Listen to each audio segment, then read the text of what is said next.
Bienvenidos a Espacio Mita, ¿cómo están?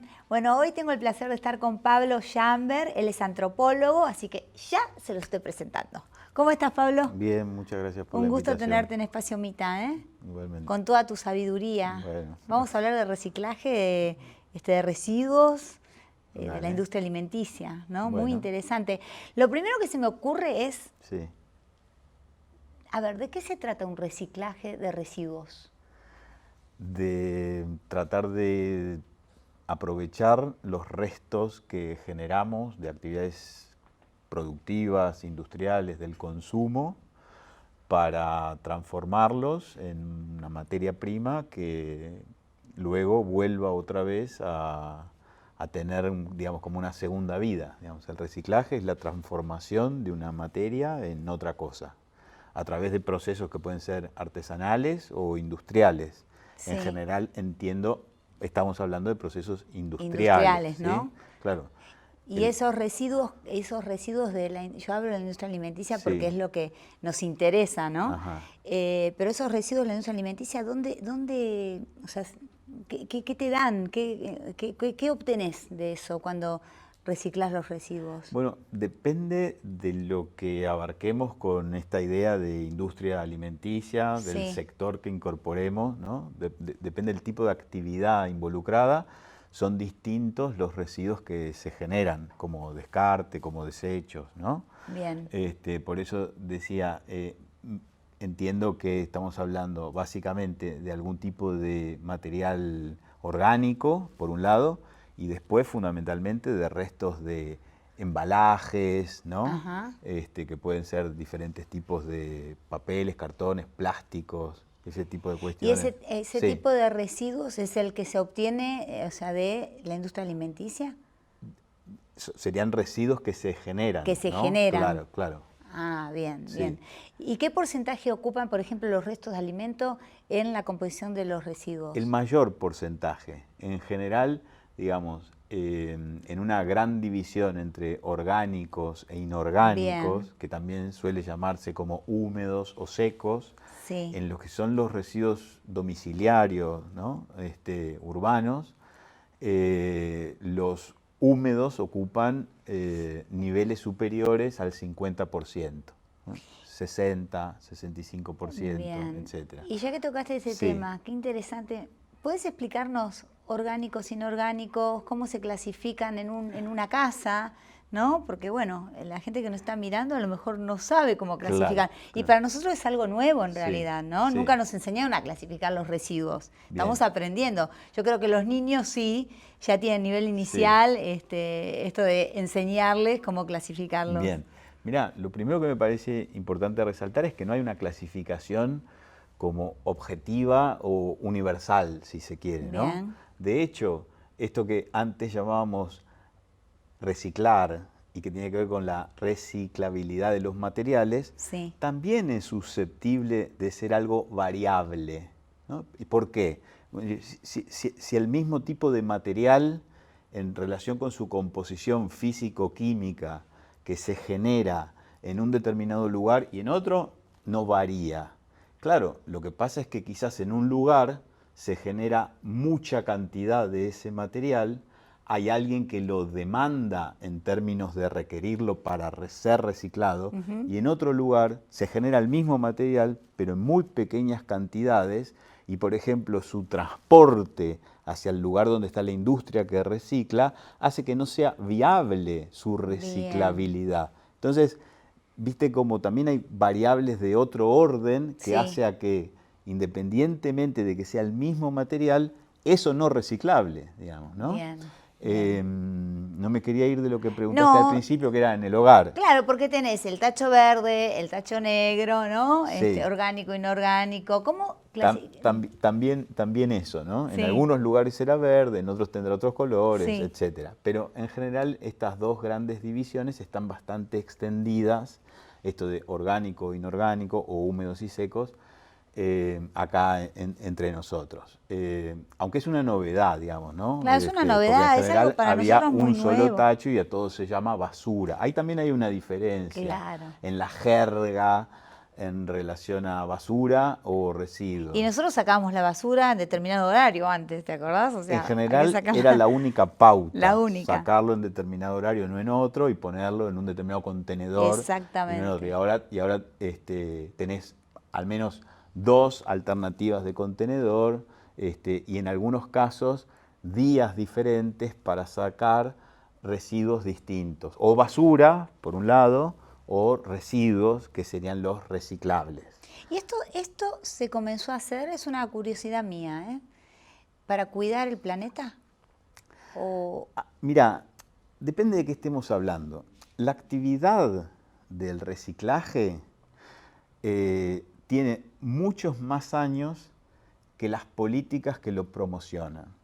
Quiero decir con esto, aún sin haber políticas que promuevan la clasificación domiciliaria y los circuitos de recolección selectiva, en nuestra historia, siempre que fue posible aprovechar un material, siempre que existiera esa generación, por un lado, sí, la posibilidad de recolectarlo y alguien que lo demandara para el proceso de transformación y reutilización no reciclado, la actividad de reciclaje siempre existió. Siempre estuvo. De hecho, yo tengo estudios históricos basados en documentos, como por ejemplo las memorias de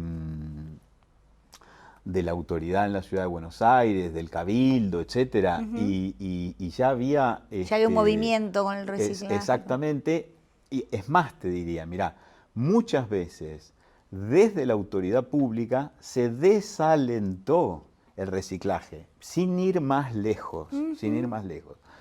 Cuando se inaugura el SEAMSE en el área metropolitana de Buenos Aires, sí, que es una política regional de disposición final de los residuos, se prohíbe todas las actividades vinculadas a la recuperación y al reciclaje, justamente porque se había armado un sistema donde la rentabilidad pasaba fundamentalmente por recolectar todo lo posible y disponer todo lo posible.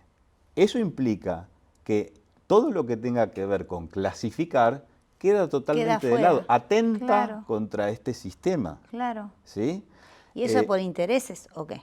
Por la organización claro, de intereses vinculados con la rentabilidad de la recolección y la disposición final. El negocio es recolectar indiscriminadamente y disponer todo lo posible. Claro. ¿Sí? Entonces, se dejó completamente de lado, pasó a formar parte de un sistema informal, clandestino, ilegal, el mismo tipo de actividad que hoy, desde las políticas públicas, quizás debido a una conciencia ambiental planetaria, digamos. Yo creo que la gente lo hace desde ese lugar. Digamos, hay mayor nivel de conciencia ambiental en general. Entonces ahora se promueve en algún punto, ¿no? Entonces, por ahí todavía estamos en un régimen que no termina de cerrar, de dar morir, la vuelta, digamos, claro, y en otro que se ve estimulado quizás tímidamente todavía. Y por ejemplo, ¿qué hay de cierto esto que si nosotros aprendemos, ¿no?, a separar los residuos en donde corresponde, todos esos residuos llegan a un mismo lugar después? Porque esto te hace pensar, ¿y para qué yo estoy haciendo esto si después todo se mezcla y todo llega al mismo lugar? Bueno, ¿Pasa eso? Eso sucede en muchas partes del mundo, donde no hay necesaria coherencia entre los sistemas de promoción de la clasificación en los generadores, los sistemas de recolección selectiva y los sistemas más vinculados con la industria del reciclaje, ¿sí? De hecho, en Europa hay ciudades en las que no solo se pide que se separe orgánicos e inorgánicos, sino incluso los inorgánicos en varias categorías, y luego hay un sistema de recolección que hace que terminen todos yendo a una incineración en busca de una ecuación energética, el aprovechamiento energético de esos materiales. ¿Y cuál es el fin de separarlos?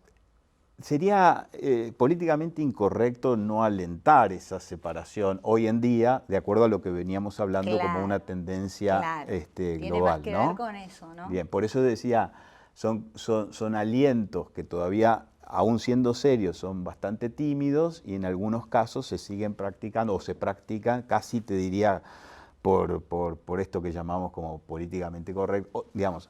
Sería muy difícil que alguien hoy, aunque el sistema siga rigiendo, dijera, como se dijo en el 76, lo mejor que se puede hacer con los residuos es recolectarlos indiscriminadamente y enterrarlos todos sin separarlos en relleno sanitario. Sería, que se quedaría muy mal, por decir lo mínimo, ¿no? Entonces, digamos, se alienta, se promueve la clasificación. El tema es que no necesariamente siempre de la mano de un sistema de recolección selectiva, como debería suceder, y así hasta llegar a la transformación de estos materiales, que era lo que dijimos. Todo el proceso como corresponde. Como digamos, corresponde, ¿no? exactamente. Porque a los niños estábamos hablando recién, que a los chicos ya en nivel inicial les enseñan sobre, o sea, tomar conciencia más que nada sobre el reciclaje, sobre la separación de los residuos, los tachos correspondientes.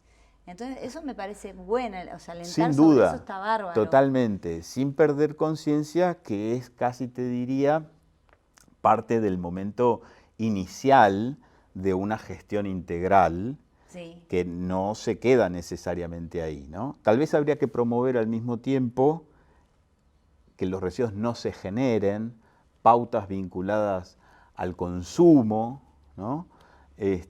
Falta educación todavía. Sin duda, claro que sí. ¿No?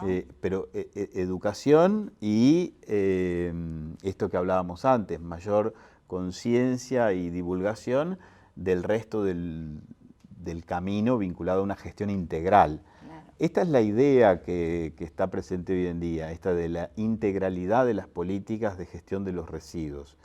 Que por ahí tiene mucho énfasis en estas primeras fases o iniciales de la promoción de la clasificación y menos adecuación a todo lo que tiene que ver con el resto de ese entramado. ¿Y cómo se separan, por ejemplo, Pablo, en orgánicos que entraría y inorgánicos que entraría? Mirá. Como alguien que no sabe nada, ¿no? Contanos eso para la gente que... Bueno, esa es, como te decía, como la separación más básica. En la cocina generás residuos de cáscaras de alimentos, ¿no? Todos esos restos de alimentos componen esta parte orgánica. Bien. Que tiene también las alternativas de valorización más vinculadas con lo que se llama como compostaje, ¿sí? O el aprovechamiento en ese sentido, que es una excelente alternativa. De allí se generan... Compostaje que es para la tierra, para exactamente, sí, como aditamentos, en algunos casos hasta nutrientes en relación con las plantas, con el suelo, etcétera, ¿no? Y después tenés el otro conjunto de los residuos inorgánicos que también generamos en los domicilios o en las industrias o el comercio, que son estos papeles y sus distintos tipos, cartones, incluyendo cartones, o plásticos, o vidrios, o metales, etcétera, ¿no? Está bueno saberlo para que la gente tome un poco más de conciencia qué poner en cada lugar, porque a veces, a ver, uno dice, bueno, esto ya está implementado, la gente ya lo conoce, pero no todo el mundo sabe, ¿eh? Por eso te digo, sin me parece duda, que falta educación y enseñar bastante sobre esto. Así es. ¿Y hay estadísticas, por ejemplo, de cuánto residuo se genera en cada municipio, estadísticamente, así como una idea? Mira, lamentablemente adolecemos de sistematicidad en el desarrollo de números confiables, ¿no? Por ahí se hacen a veces algunos estudios muy puntuales en relación a la composición de los residuos para una localidad determinada.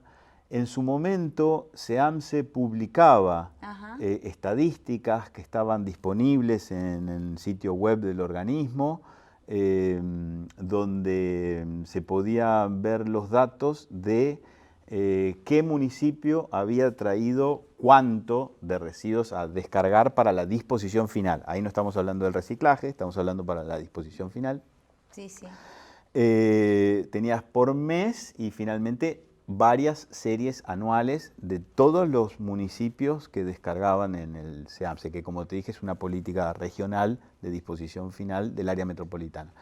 Lamentablemente esas estadísticas hoy ya no están más disponibles, ya desde hace varios años. Ah, ya no están. No sé bien la razón, pero lamentablemente no. A los investigadores nos venía muy bien consultar esos datos porque además se podía establecer la inmediata articulación de alguna política de orden macroeconómico que por ahí afecta inmediatamente el consumo, ¿no?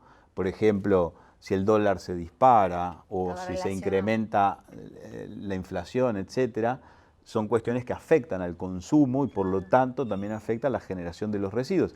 Y eso se veía en esas estadísticas del SEAMSE, momentos de recesión, ¿Y se sabe por etcétera. qué no existen ya? Yo no lo sé, habría que consultarle a las autoridades del organismo. Claro. Porque discontinuaron la publicación de esa serie. Y sabemos que vos tenés un especial interés en el proceso valorativo que transforma desechos en mercancías. Sí, bueno, ese es el título de un libro que publiqué hace algunos años, justamente de los desechos a las mercancías, tratando de ver ese entramado y tratando de caracterizar y conocer las relaciones que se establecen entre los diferentes actores que participan de ese entramado, ¿no? Porque venimos hablando de los generadores de residuos, nosotros como ciudadanos, y de la disposición final en rellenos sanitarios o en basurales, ¿no? Pero ese es el camino, digamos, justamente que no tiene que ver con la valorización, ¿no? Dentro de la valorización, que es como la palabra más amplia, que involucra al reciclaje, al compostaje, incluso a la reutilización, si se quiere, en primer lugar tenés la presencia que se hizo como muy evidente a partir de la crisis del 2001 y del 2002, pero ya desde el incremento en la segunda década del 90 del fuerte desempleo de los cartoneros, que también es posible advertir su presencia, como te decía, desde muchas décadas anteriores. Mucho tiempo atrás. Entonces, bueno, se hicieron actores mucho más presentes en la vía pública de los ámbitos urbanos fundamentalmente. Como medio de vida. Sí, claro, claro. O sea, de ningún modo se trata de una actividad, digamos, motivada por filantropía o preocupación ambiental, digamos, ¿no? Es un modo de ganarse la vida. Recolectar residuos que tienen un valor de mercado. Luego de los cartoneros que afortunadamente digamos, pasaron de ser perseguidos y de ser considerados, digamos, actores que robaban la basura, porque cuando yo te decía en la época en la que se crea el SEAMSE, esto viene acompañado de un montón de normativas donde se reprime al cirujeo, como se llamaba en ese momento, y cuando digo reprime y digo cirujeo, estoy citando letras de las normas a las que me refiero, no estoy inventando nada. Bueno, en este contexto de mayor conciencia ambiental y sensibilidad social, fueron reconocidos como parte de los que estaban haciendo las cosas bien, recorriendo un camino paralelo a este que hablábamos, que era la política oficial, de recolectarlo todo y disponerlo indiscriminadamente. Entonces se veía que los cartoneros en realidad estaban alimentando con su esfuerzo físico la industria del reciclaje, digamos, ¿no? Y eran el primer eslabón. Entonces se pasó en la ciudad de Buenos Aires, de hecho hubo en el año 2002, en la legislatura de la Ciudad de Buenos Aires, que creo que fue el primer lugar en el mundo en el que se dio, los cartoneros pasaron a ser considerados parte integrante del sistema de gestión de los residuos. O sea, no solo tuvieron un reconocimiento, sino además una inclusión en las políticas públicas. A partir de entonces, igual es maravilloso, te más digo, o ¿no? menos vienen.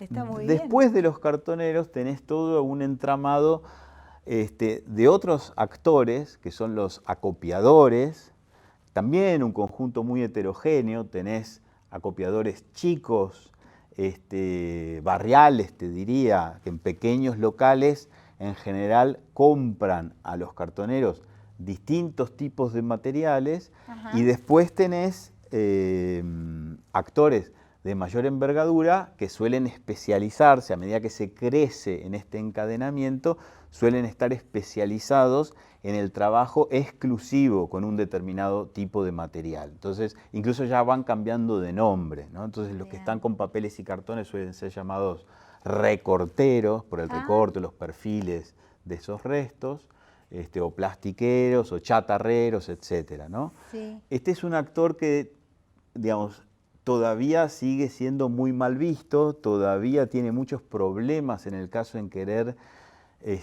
formalizar completamente su actividad, pero que sin duda cumplen un rol muy importante en este encadenamiento productivo, y así después llegan estos materiales a la industria donde a lo mejor cuesta se recicla. incorporarlos, ¿no? Como actores importantes. Y yo creo que todavía perdura, ¿no?, estas cuestiones que antes los hacían ser clasificados, igual que a los cartoneros, como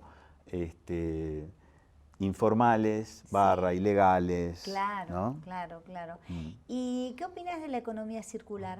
Bueno, la economía circular es como un concepto, una noción que también viene como prendiendo bastante, goza en general de como mucho prestigio o buena prensa, y que alienta, digamos, es un paradigma que alienta justamente este tipo de cuestiones sobre las que hablamos, a diferencia de lo que sería una economía lineal o del descarte y del derroche. Viste que ¿no? se utiliza mucho en el tema de la indumentaria, ¿no? De la ropa, la economía circular. En general es un concepto, digamos, que prendió en un montón de sectores, en todos los rubros, y que básicamente tiene que ver con esto, ¿no? Como tratar de volver al circuito, por eso lo de circular, materiales que por ahí dejaron de tener un sentido que antes tenían y que puedan ser incorporados, que haya un uso... Reutilizarlos o reciclarlos, etcétera. Exactamente. Claro. Yo me acuerdo a veces en ¿viste? Algunas plazas donde hay artesanos que con cosas, por ejemplo, no sé, con latitas o con botellas de plástico, que eso lo reutilizaban o lo reciclaban y hacían adornos, ¿no? Totalmente, sí. Entonces, me parece interesante verlos también. Sí, sin duda. La creación, ¿no? La creatividad que... Totalmente. Por eso, al principio cuando charlábamos y me pedías algún tipo de argumentación en relación con qué es el reciclaje, te decía, bueno, ¿de qué estamos hablando? Porque si bien es una transformación de un material en otra cosa, puede hacerse en una escala doméstica o artesanal, pero también en una escala industrial. Cuando hablamos en general de la gestión de los residuos en un sentido de cosa pública, nos referimos al reciclaje en términos de la industria que recicla, claro, ¿no? Claro. Más que a esta cuestión más artesanal que también, o artística incluso, ¿no? Porque es mucha creación, ¿no? Totalmente, o sea, sí. En las artes plásticas, sí, en los trabajos de Berni, de Soldi, etcétera, usando materiales de descarte, Juanito Laguna, etcétera. Sí, ¿no? Muy interesante. Totalmente. Y otros artistas más contemporáneos que también. Bueno, viste, trajimos todo acá. Bueno. El alimento, la industria alimenticia. Bien. Así que bueno, me encanta, Pablo, tenerte.